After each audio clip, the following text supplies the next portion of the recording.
आपादमौलिपर्यन्तां गुरूणाम् आकृतिं स्मरति न विघ्नप्रणश्यन्ति सिद्धन्ति च मनोरथः लक्ष्मीतनोतुलितरामितरानपेक्षं मृद्वयं निगमशाखिशिखाप्रवालम् ऐरम्बं गुरुहडम्बरचौरिणीकं विघ्नाद्रिभेदशतधारधुरन्धरणं सर्वेषां स्वागतम्. So we are talking about mindfulness, how the foundation of mindfulness, we can understand it as a state of mind of being present, being aware, being in a particular state of mind where we are not participating, but we are aware of it. We are aware of whatever is happening in and around us. So where did we get this state? We understand that the natural convergence of samsara gives us dukkha, suffering, so that we have to be out. Beyond that, only when it ends, we can start with the cultivating that state of mindfulness. So this mindfulness is the active, dormant mind, watchful mind. That is what we are saying. So this there is a Pali scholar by the name of Thomas William Rice Davids. So he first translated this the concept of sati in 1881 as uh, watchful mind. So that he explains it as memory. Uh, memory, but he mentions it as mindful and thought. So some memory that is mindful and thoughtful. That means uh, it is mentioned as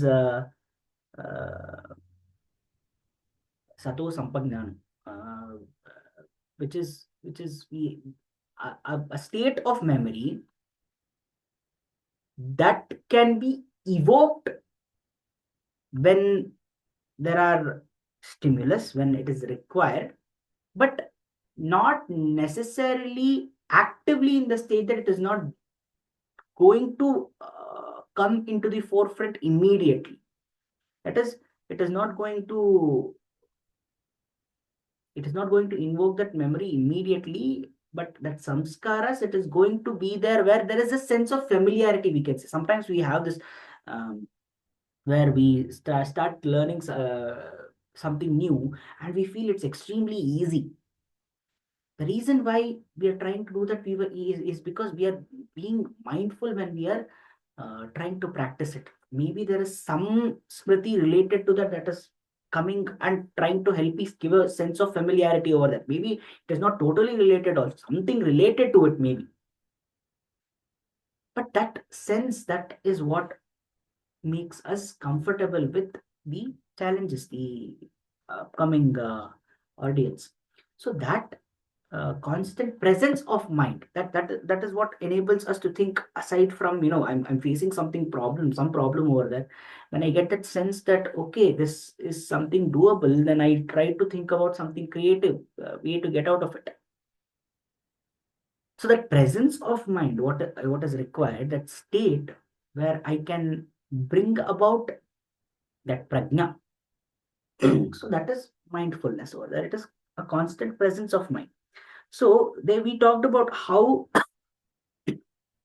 when we define that state, it has to start after dukkha ends.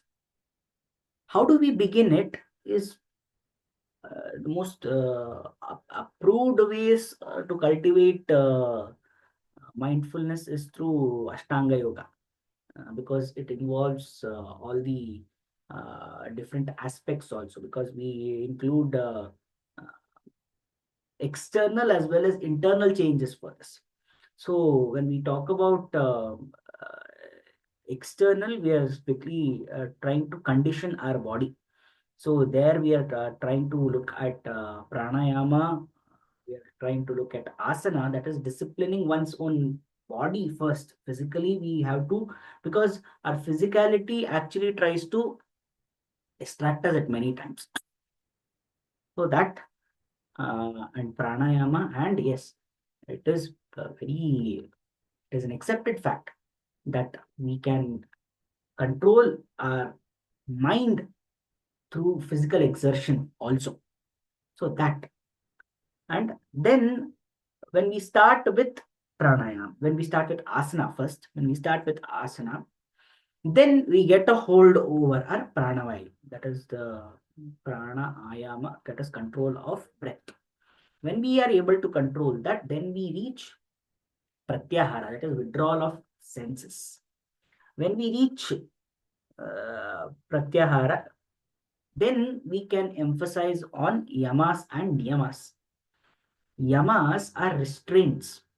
That is something that we should not indulge in.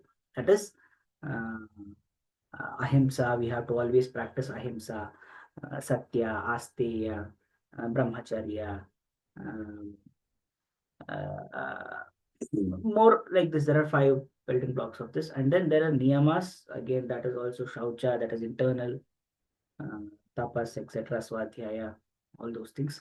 So these five things are external, as in more built towards conditioning the instrument. When conditioning of instrument occurs, then we reach uh, the three more internal part that we are talking about, that is dharana, dhyana, and then samadhi. So there it is first intense focus, then attain a state of meditation, and then the state of oneness. Samadhi is where aikyatva finds root. So for this, we are trying to understand that mindfulness is an equivalent state of samadhi. So therefore, there again, we are trying to attain that cycle of understanding the root of the source of dukkha, then the whole cycle of dukkha, and then the end of dukkha within the bahyantara, or whatever is the bahya yoga, that is uh, the first five limbs of Ashtanga yoga, that is yama, niyama, pratyahara, asana, and pranayama. So with that, we are trying to refocus our assertions. So we have a long history of this mindfulness, state of mindfulness also, but we get something called as mindfulness based stress reduction program, that was started by a person called as John Kabat-Zinn in 1979. So there meditation became a very powerful tool, instrument to instill mindfulness, a state of mindfulness. So